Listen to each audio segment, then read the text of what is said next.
नमस्कार, स्वागत है आपका। मैं हूं आपके साथ गुंजन। आप देख रहे हैं गुड लक टुडे और हर दिन राशियों के बारे में और एक नए विषय के बारे में हम आपको बताते हैं। हमारे साथ स्टूडियो में मौजूद हैं पंडित शैलेंद्र पांडे जी। बहुत बहुत स्वागत पंडित जी आपका।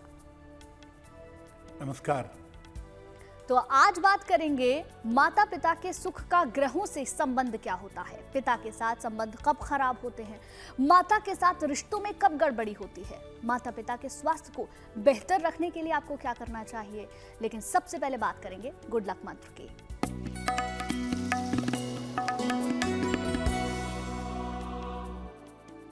देखिए, जो लोग अपने माता पिता का सम्मान नहीं करते, माता पिता के साथ अच्छा व्यवहार नहीं करते, ऐसे लोगों की कुंडली में अगर ग्रह शुभ भी हों, ग्रहों के प्रभाव शुभ भी हों, तो वो शुभ ग्रह भी उनको जीवन में अच्छे फल नहीं देते हैं।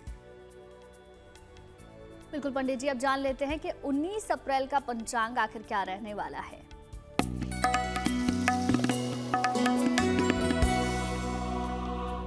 दिनांक 19 अप्रैल 2023, दिन बुधवार, तिथि है वैशाख कृष्ण पक्ष की चतुर्दशी तिथि, सुबह के 11:23 तक। नक्षत्र है रेवती नक्षत्र, रात के 11:53 तक। चंद्रमा मीन राशि में संचरण कर रहे हैं रात के 11:53 तक। राहु काल का समय दोपहर 12 बजे से लगभग 1:30 तक।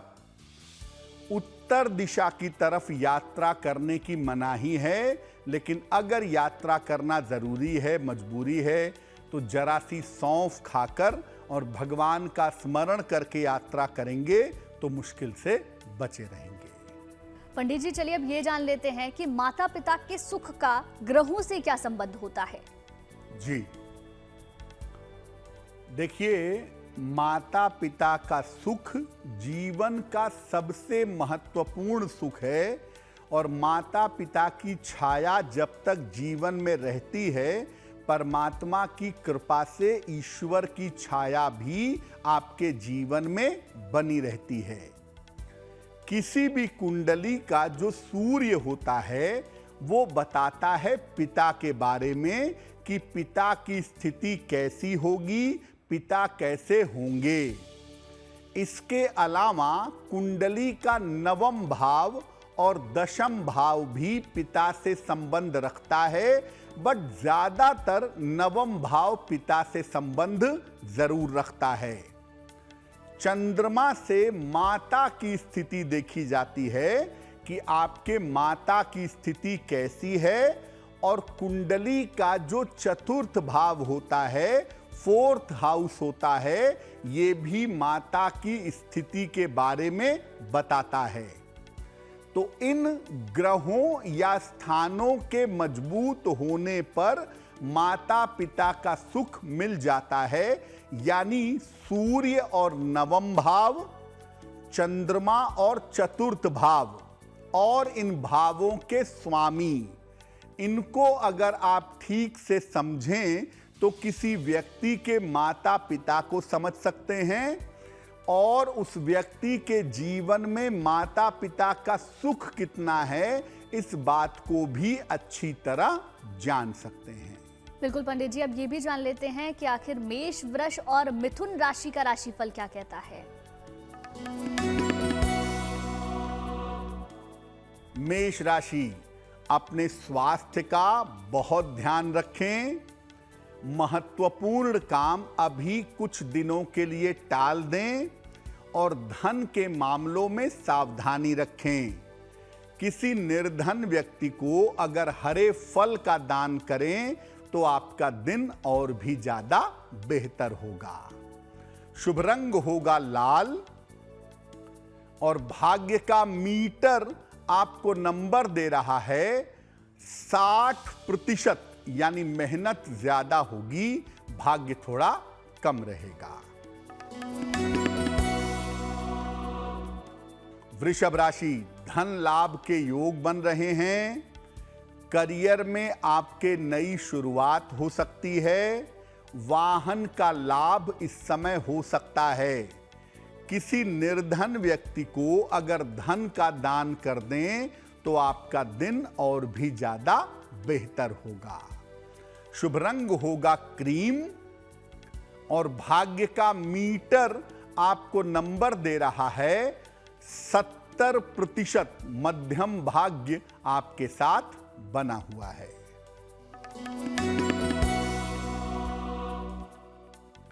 मिथुन राशि, मानसिक स्थिति में सुधार होगा। धन लाभ के योग बन रहे हैं। करियर के मामलों में आपको सफलता मिलेगी। खाने पीने की वस्तु का अगर दान कर दें तो आपका दिन और भी ज्यादा बेहतर होगा। शुभ रंग होगा हरा और भाग्य का मीटर आपको नंबर दे रहा है 80%। बहुत अच्छा भाग्य आपके साथ बना हुआ है। बिल्कुल पंडित जी, शुरुआती 3 राशियों के बारे में आपने बताया, लेकिन अब ये भी समझते हैं कि पिता के साथ कई लोगों के संबंध खराब होते हैं, तो उसमें कौन से ग्रह का प्रभाव होता है, उसके बारे में थोड़ा बताएं। बहुत बार ऐसा होता है कि बहुत सारे लोगों के संबंध पिता के साथ अच्छे नहीं होते, या पिता का सपोर्ट नहीं मिलता, पिता की तरफ प्रेम का व्यवहार नहीं होता, पिता में और संतान में संबंध बिगड़ जाते हैं, खराब हो जाते हैं। कब ऐसा होता है? अगर किसी कुंडली में सूर्य की स्थिति अच्छी नहीं है, सूर्य की स्थिति कमजोर है, तो संबंध बेहतर होने के बावजूद पिता और संतान के विचार कभी नहीं मिलेंगे। सूर्य का संबंध शनि के साथ हो तो पिता और संतान के संबंध काफी निगेटिव होते हैं। कुंडली का नवम भाव का स्वामी अगर खराब हो, गड़बड़ हो, तो पिता और संतान के संबंध अच्छे नहीं होते। सूर्य भी गड़बड़ हो और नवम भाव का स्वामी भी गड़बड़ हो तो पिता का सुख नहीं मिलता, या तो पिता होते ही नहीं हैं, या पिता से बहुत दूरियां होती हैं, पिता के साथ सेपरेशन हो जाता है, पिता के साथ संबंध बहुत खराब हो जाते हैं। तो पिता के लिए कुंडली में सूर्य और नवम भाव का गड़बड़ होना बिल्कुल भी बेहतर नहीं होता। अब अगर आपके संबंध पिता के साथ बेहतर नहीं हैं, तो क्या उपाय करें कि संबंध बेहतर हो जाएं? रोज सवेरे सूर्य भगवान को जल अर्पित करिए और इसके बाद सूर्य मंत्र का जप करिए। ओम आदित्याय नमः, ओम आदित्याय नमः, इस मंत्र का जप करिए और ये प्रार्थना करिए कि आपका संबंध पिता के साथ बेहतर हो जाए। कुंडली के नवम भाव को मजबूत करिए। कुंडली का जो 9th हाउस है वो आपका धर्म भी है, वो आपका भाग्य भी है और वो आपके पिता भी हैं। तो उस भाव का जो स्वामी है उसको मजबूत करिए, धर्म के मार्ग पर चलिए, पूजा उपासना पर ध्यान दीजिए, नवम भाव मजबूत होगा। और घर के मुख्य द्वार को साफ सुथरा रखिए। घर के मुख्य द्वार को खराब करने से भी सूर्य गड़बड़ हो जाता है। और अगर पिता पुत्र के संबंध में ज्यादा ही गड़बड़ हो, ज्यादा ही दिक्कत हो, तो रविवार को गुड़ का दान करिए। किसी निर्धन व्यक्ति को गुड़ का दान कर दें या गाय को गुड़ खिला दें। ऐसा करने से आपका संबंध आपके पिता के साथ निश्चित रूप से बेहतर होगा। बिल्कुल पंडित जी, कई महत्वपूर्ण बातें आपने बताई, किस तरीके से जिन लोगों के रिश्ते अपने पिता के साथ खराब हैं उनको बेहतर किया जा सकता है। अब अगली 3 राशियों के बारे में भी जान लेते हैं। कर्क, सिंह और कन्या राशि का क्या कहता है भाग्यफल? कर्क राशि, रुका हुआ धन आपको प्राप्त होगा, थोड़ा प्रयास करके देखिए। करियर में आपको नए अवसर मिलेंगे और परिवार का सहयोग इस समय आपके साथ बना रहेगा। किसी निर्धन व्यक्ति को अगर धन का दान कर दें तो आपका दिन और भी ज्यादा बेहतर होगा। शुभ रंग होगा सफेद और भाग्य का मीटर आपको नंबर दे रहा है 75%। उत्तम भाग्य आपके साथ बना हुआ है।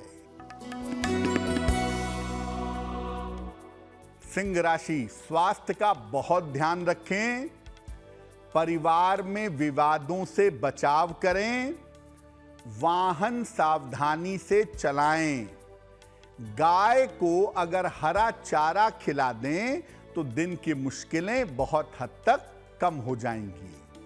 शुभ रंग होगा लाल और भाग्य का मीटर आपको नंबर दे रहा है 60%। मेहनत ज्यादा होगी, भाग्य थोड़ा कम रहेगा।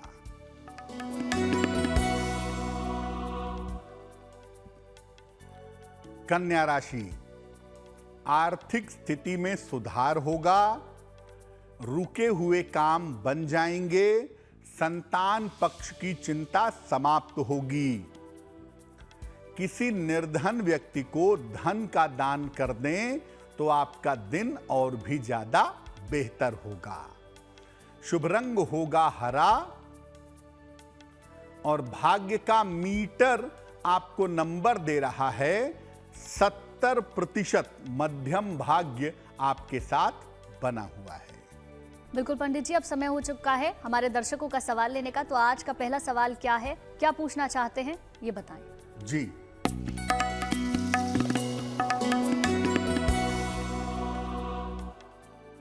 आज का पहला प्रश्न उमेश चंद्र जी ने हमें लिखा है। वाराणसी से लिखते हैं ये। इनकी जन्म तारीख है 3 फरवरी 1952। जन्म का समय है दोपहर के 1 बजे और जन्म का स्थान है जौनपुर, उत्तर प्रदेश। उमेश जी लिख रहे हैं कि स्वास्थ्य इनका लंबे समय से अच्छा नहीं चल रहा है। स्वास्थ्य कब बेहतर होगा और बहुत लंबे समय से इनका एक मुकदमा चल रहा है, मुकदमे से छुटकारा कब मिलेगा। उमेश जी, आपकी कुंडली के हिसाब से स्वास्थ्य को लेकर के बहुत चिंता करने की आवश्यकता नहीं है। आपका स्वास्थ्य आने वाले समय में बेहतर हो जाएगा। खास तौर से अगस्त 2023 के बाद से आपका स्वास्थ्य ठीक रहेगा। जो मुख्य बात है वो ये है कि इस समय में आपके मुकदमे के सुलझने की संभावना बन रही है। थोड़े झंझट होंगे, थोड़ा विवाद होगा, लेकिन ये मुकदमा अभी आपका अप्रैल मई के महीने में सुलझता हुआ दिखाई दे रहा है। तो उस दिशा में आपको प्रयास करना चाहिए। आपका मुकदमा आसानी से सुलझ जाए और आपका स्वास्थ्य बेहतर हो, इसके लिए एक पन्ना बनवा करके पहन लें। लगभग 6 से 8 रत्ती का पन्ना चांदी की अंगूठी में, दाहिने हाथ की सबसे छोटी उंगली में। बुधवार की शाम को पन्ना पहने। रोज सुबह सूर्य भगवान को जल चढ़ाएं और रोज सुबह एक बार आदित्य हृदय स्तोत्र का पाठ करें। आप भी चाहें तो अपने सवाल हमें मेल कर सकते हैं। पंडित जी, एक दर्शक का और सवाल ले लेते हैं। जी, अगला सवाल अनीता जी ने हमें लिखा है और अनीता जी हमें दिल्ली से मेल लिखती हैं। जन्म की तारीख है 19 जुलाई 1978, 1978। जन्म का समय है 8:15 रात को और जन्म स्थान है दिल्ली। अनीता जी कह रही हैं कि एक मकान लेना चाहती हैं, प्रॉपर्टी लेना चाहती हैं। बहुत समय से कोशिश कर रही हैं लेकिन अपनी प्रॉपर्टी का लाभ नहीं हो पा रहा है। तो संपत्ति कब ले पाएंगी? अनीता जी, आपकी कुंडली के हिसाब से साल 2025 के आरंभ में, 2025 की शुरुआत में आप कोई बना बनाया मकान या बना बनाया फ्लैट खरीद पाएंगी। ये संभावना कुंडली में जरूर बनती है। 2025 के आरंभ में इसका प्रयास करिएगा। दूसरी बात यह है कि जब भी संपत्ति खरीदिएगा उसके पेपर कैसे हैं, प्रॉपर्टी कैसी है, जांच पड़ताल करके पैसा लगाइएगा, अन्यथा आपका पैसा बेवजह फंस सकता है।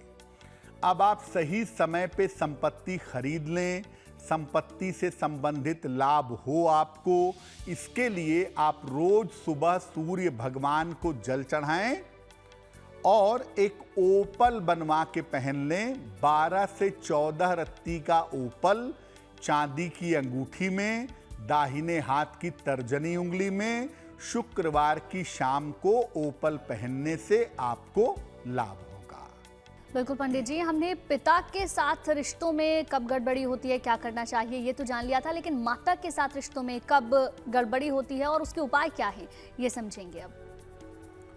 देखिए, माता का मतलब कुंडली का चंद्रमा होता है। अगर कुंडली में चंद्रमा कमजोर है तो माता के साथ तालमेल में दिक्कतें पैदा होती हैं। और अगर चंद्रमा पापक्रांत हो, चंद्रमा बुरी तरह से पाप ग्रहों से पीड़ित हो, तो माता का स्वास्थ्य भी अच्छा नहीं होता और माता के स्वभाव की वजह से भी दिक्कतें पैदा होती हैं। अगर कुंडली का चतुर्थ भाव खराब हो तो संतान में और माता के बीच में तालमेल बिल्कुल नहीं रहता। चौथे भाव का अगर स्वामी खराब हो तो माता के साथ रिश्ते बहुत ज्यादा बिगड़ जाते हैं और माता और संतान एक दूसरे को देखना नहीं चाहते। चंद्रमा भी खराब हो और चतुर्थ भाव भी खराब हो तो माता का सुख नहीं मिलता। या तो माता की आयु पे संकट आता है या तो माता और संतान बिल्कुल एक दूसरे के साथ रहना पसंद नहीं करते। क्या करना चाहिए? शुक्ल पक्ष की रात को जितने दिन उजला पक्ष होता है, वैक्सिंग मून होता है, उतने दिन शुक्ल पक्ष के 15 दिन रात को चंद्रमा को जल दीजिए। रोज रात को चंद्रदेव के मंत्र का जप करिए। ओम सोम सोमाय नमः, इस मंत्र का जप करिए। सोमवार को भगवान शिव को सफेद फूल अर्पित करिए और कुंडली के चतुर्थ भाव को मजबूत करिए। यानी चतुर्थ भाव का जो ग्रह है उसको मजबूत करने का प्रयास करिए और सोमवार को सफेद वस्तु का दान करिए। जैसे चावल है, चीनी है, दूध है, इसका दान करना काफी ज्यादा बेहतर होगा। बिल्कुल पंडित जी, अब ये जान लेते हैं कि क्या है तुला, वृश्चिक और धनु राशि का भाग्यफल। तुला राशि, स्वास्थ्य आपका धीरे धीरे बेहतर होता चला जाएगा। धन की स्थिति में आपके सुधार होगा, हालांकि काम बढ़ा रहेगा। भगवान गणेश को अगर दूर्वा अर्पित करें, दूब घास अर्पित करें तो बहुत शुभ रहेगा।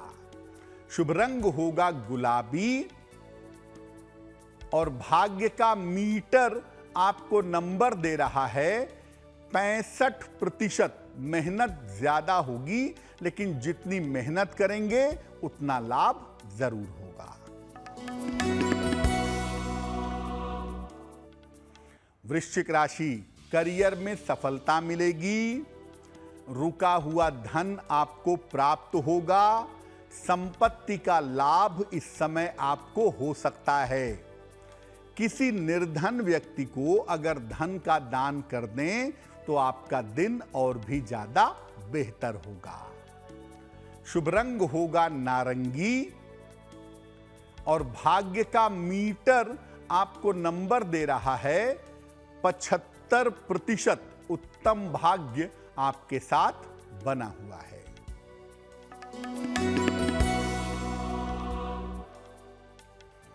धनु राशि, बेवजह के विवादों से बचाव करें। काम टालने से बचाव करें। परिवार में शांति बनाए रखें। गाय को अगर हरा चारा खिला दें तो दिन की मुश्किलें बहुत हद तक कम हो जाएंगी। शुभ रंग होगा पीला और भाग्य का मीटर आपको नंबर दे रहा है 60%। मेहनत ज्यादा होगी, भाग्य थोड़ा कम रहेगा। बिल्कुल पंडित जी, माता पिता के स्वास्थ्य को अगर बेहतर रखना है तो उसके लिए क्या करना चाहिए? देखिए, संबंध आप बेहतर कर सकते हैं, या हो सकता है कि आपके संबंध माता पिता के साथ बहुत अच्छे हों, बहुत बेहतर हों, लेकिन हर संतान चाहती है कि उसके माता पिता का स्वास्थ्य अच्छा रहे, बेहतर रहे। क्या करना चाहिए? अगर माता का स्वास्थ्य बेहतर करना चाहते हैं तो रोज सवेरे शिवलिंग पर जल चढ़ाइए। रोज सवेरे 108 बार अपनी माता के नाम से ओम नमः शिवाय का जप करिए। रोज सवेरे 108 बार माता के नाम से ओम नमः शिवाय का जप करिए और सोमवार को सफेद वस्तुओं का दान करिए। वाइट चीजों का दान, सफेद वस्तुओं का दान अपनी माता के नाम से हर सोमवार को करिए। अगर पिता के स्वास्थ्य की बात करें, उनका स्वास्थ्य कैसे बेहतर करें?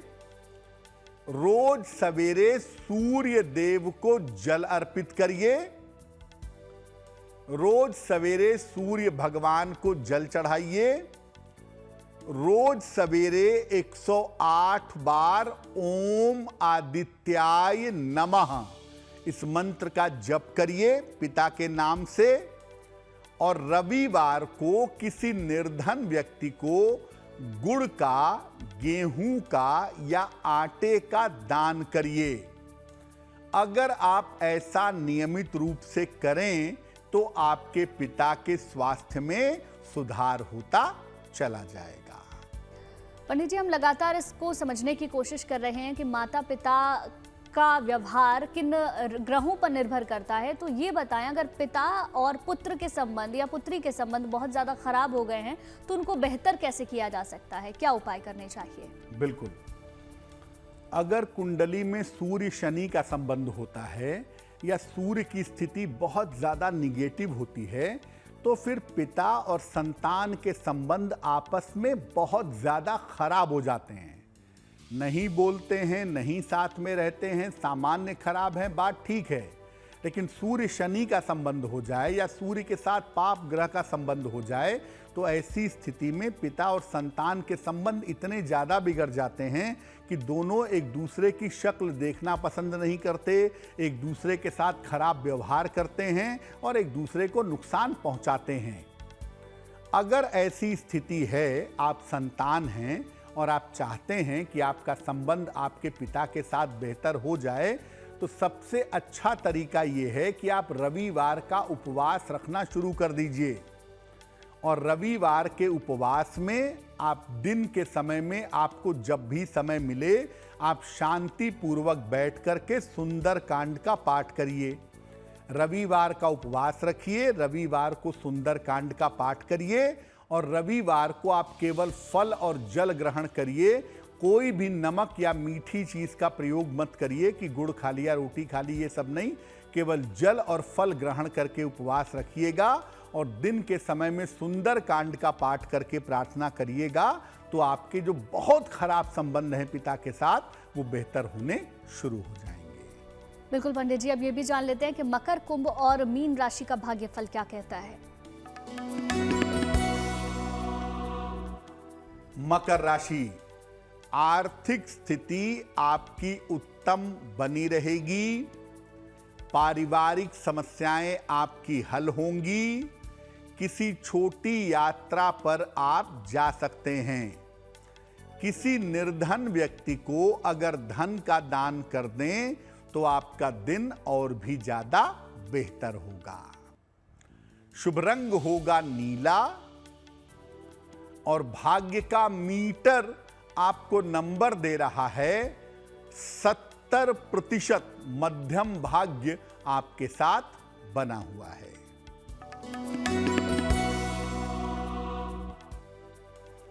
कुंभ राशि, करियर की स्थिति कुल मिला के अच्छी रहेगी। परिवार में खुशहाली आएगी, मान सम्मान आपको मिलेगा। भगवान गणेश को दूर्वा अर्पित कर दें तो आपका दिन और भी ज्यादा बेहतर होगा। शुभ रंग होगा फिरोजी और भाग्य का मीटर आपको नंबर दे रहा है 80%। बहुत अच्छा भाग्य आपके साथ बना हुआ है।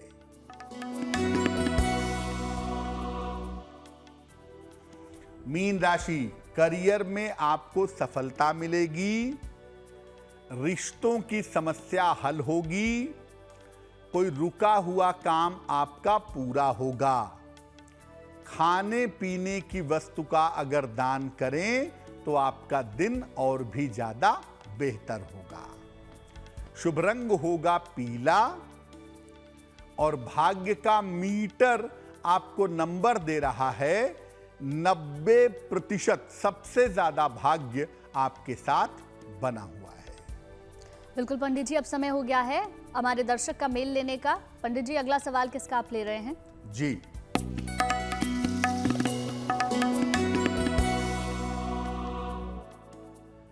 अगला सवाल हमें अमृता पाठक जी ने लिखा है। बिहार से लिखती हैं ये। इनकी जन्म की तारीख है 10 जनवरी 1988, 11:25 सवेरे। जन्म का स्थान है रांची, झारखंड। ये लिख रही हैं कि मेरे विवाह का योग कब है, विवाह कब होगा और नौकरी की स्थिति कैसी रहेगी। देखिए, आपकी कुंडली के हिसाब से आपके विवाह होने का समय साल 2024 के आरंभ में है। जनवरी 2024 से अप्रैल 2024 का एक अच्छा समय है और इस समय में आपके विवाह होने की संभावना जरूर बनती है।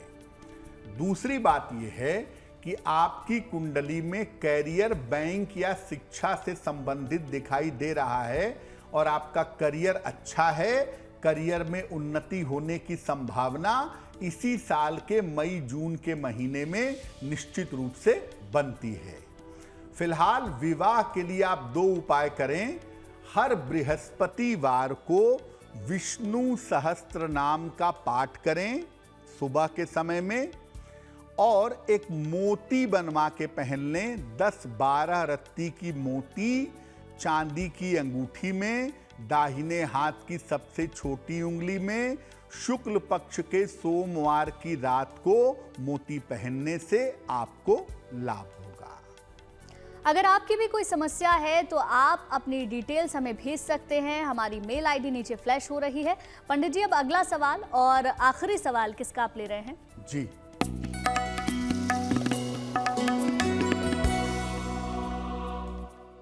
सुमंत कुमार जी ने अगला मेल हमें लिखा है और सुमंत जी हमें रांची से मेल लिखते हैं। सुमंत कुमार जी की जन्म तारीख है 15 नवंबर 1976, 1976। जन्म का समय है शाम के लगभग 6 बजे और जन्म का स्थान है धनबाद। मेल लिखते हैं रांची से। ये लिख रहे हैं कि व्यापार की स्थिति बहुत अच्छी नहीं चल रही है, तो क्या मुझे व्यापार छोड़ करके नौकरी की तरफ जाना चाहिए या आने वाले समय में मेरी आर्थिक स्थिति, मेरा व्यापार कैसा रहेगा। सुमन जी, आपको बता दूं कि आपकी कुंडली में व्यापार करना ही अच्छा है और जो व्यापार आप कर रहे हैं उसी व्यापार में आने वाले समय में आपकी तरक्की अच्छी होगी। थोड़ा सा इंतजार करिए, जून के महीने से व्यापार की दशाएं आपकी बेहतर होंगी और इस साल के अंत तक जाते जाते आप व्यापार में बेहतर तरक्की कर पाएंगे। फिलहाल आप एक तो पन्ना बनवा के पहन लें, लगभग 6-7 रत्ती का पन्ना चांदी की अंगूठी में, दाहिने हाथ की सबसे छोटी उंगली में। बुधवार की शाम को एक पन्ना बनवा के जरूर पहन लें और रोज सुबह सूर्य भगवान को जल चढ़ाएं और सूर्य भगवान के सामने हनुमान चालीसा का पाठ करें, उनसे प्रार्थना करें, आपकी मुश्किल हल हो जाएगी। पंडित जी, अगर माता के साथ संबंध बच्चे के बहुत ज्यादा खराब हो गए हों, संतान के खराब हो गए हों, तो उसको बेहतर करने के लिए क्या करें? अगर किसी संतान की कुंडली में चंद्रमा पाप ग्रहों से पीड़ित हो, खासतौर से शनि से पीड़ित हो या केतु से पीड़ित हो, तो एक तो माता का स्वास्थ्य अच्छा नहीं रहता दूसरा, माता का स्वभाव भी अच्छा नहीं होता और इस चक्कर में संतान के साथ संबंध कभी कभी बहुत ज़्यादा खराब हो जाते हैं। तो अगर संतान हैं आप और आपके संबंध माता के साथ बहुत ही ज़्यादा खराब हो गए हैं और आप उसे बेहतर करना चाहते हैं, तो आप सोमवार का उपवास रखिए। और सोमवार का जब उपवास रखेंगे तो सुबह और शाम दोनों समय भगवान शिव के सामने बैठ करके ओम नमः शिवाय का कम से कम 3 माला या 11 माला जप करेंगे। जितनी माला सुबह जपेंगे, मान लिया सुबह 3 माला जपे तो शाम को भी 3 माला जपिएगा, और सुबह अगर 11 माला जपे तो शाम को भी 11 माला जपिएगा। सुबह शाम दोनों समय ओम नमः शिवाय का जप करिएगा और सोमवार को खीर बना करके किसी निर्धन व्यक्ति को दान करिएगा। अगर आप ऐसा करें, आपके संबंध माता के साथ कितने भी खराब क्यों ना हो, आपके संबंध माता के साथ बेहतर होने शुरू हो जाएंगे।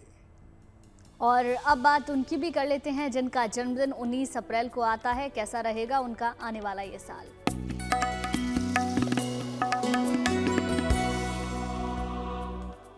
जिन लोगों का जन्मदिन 19 अप्रैल को है, उन्हें हम सबकी तरफ से जन्मदिन की हार्दिक शुभकामनाएं। आने वाले वर्ष में आपके करियर और स्थान में परिवर्तन होगा। विवाह और प्रेम के मामलों में आपको सफलता मिलेगी।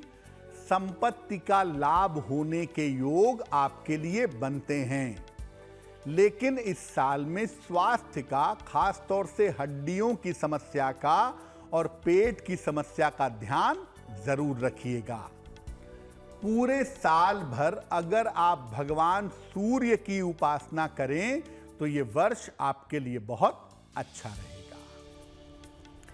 पंडित जी, अब समय हो चुका है आज की जिज्ञासा जानने का। पूर्व जन्म के शापों का प्रभाव समाप्त करने के लिए उपाय भी क्या करें, ये भी बताएं। आज की जिज्ञासा यही है कि अगर आपके ऊपर पूर्व जन्म का कोई शाप है जिसका प्रभाव इस जीवन में दिख रहा है, तो उसे समाप्त कैसे करें। किसी भी तरह का शाप सामान्यतः राहु या केतु से संबंध रखता है और इसके प्रभाव को समाप्त करने के लिए श्री कृष्ण या भगवान शिव की उपासना करनी चाहिए। वैसे श्रीमद् भागवत का अगर आप पाठ कर लें या श्रीमद् भागवत का पाठ हो रहा है, आप उसे सुने तो काफी हद तक शाप और दोषों से मुक्ति मिल जाती है। बिल्कुल पंडित जी, अब वक्त हो चुका है ये जानने का कि शुभ पहर 19 अप्रैल का क्या रहने वाला है। बात करते हैं शुभ पहर की। दिनांक 19 अप्रैल 2023 दिन बुधवार। शुभ पहर का समय है शाम को 7:30 से रात के 9 बजे तक। इस समय में गणेश जी की कपूर से आरती करें। इससे आपके तमाम रुके हुए काम पूरे होंगे। लेकिन करेंगे शुभ पहर में ही, और वो समय होगा 19 अप्रैल बुधवार शाम को 7:30 से रात के 9 बजे के बीच में। बिल्कुल पंडित जी, अब ये वक्त हो चुका है कि जान लेते हैं कि आज की गुड लक राशि क्या है। हम आपको अलग अलग राशियों के बारे में ये बता रहे हैं कि किस राशि के व्यक्ति को किस चीज से सबसे ज्यादा खतरा होता है, नुकसान होता है। आज की जो गुड लक राशि है वो है कुंभ। इनको सबसे ज्यादा खतरा अपने आलस्य से होता है और लापरवाही की वजह से अक्सर इनको नुकसान भी होता है। नियमित रूप से अगर ये भगवान शिव की उपासना करें तो इनके जीवन में सुधार होता है और इनको लाभ होता है। और पंडित जी, अब समय हो चुका है महा उपाय जानने का।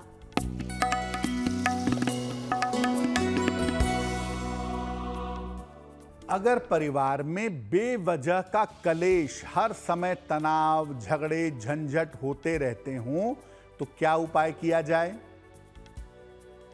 घर के पूजा स्थान से आपके घर की शांति नियंत्रित होती है। इसलिए अपने घर के पूजा स्थान को हमेशा साफ रखिए। दोनों समय पूजा स्थान पर धूप बत्ती जलाइए और घर में सुबह शाम 5 मिनट ही सही मंत्र का जप करिए या कीर्तन करिए, बहुत अच्छा रहेगा। पंडित जी, आपने महा उपाय हमारे दर्शकों को बताया, उसके लिए आपका बहुत बहुत शुक्रिया। धन्यवाद। और गुड लक टुडे में आपसे हर दिन मुलाकात होगी, आपके कुछ सवाल भी होंगे। लगातार देखते रहिए गुड न्यूज टुडे।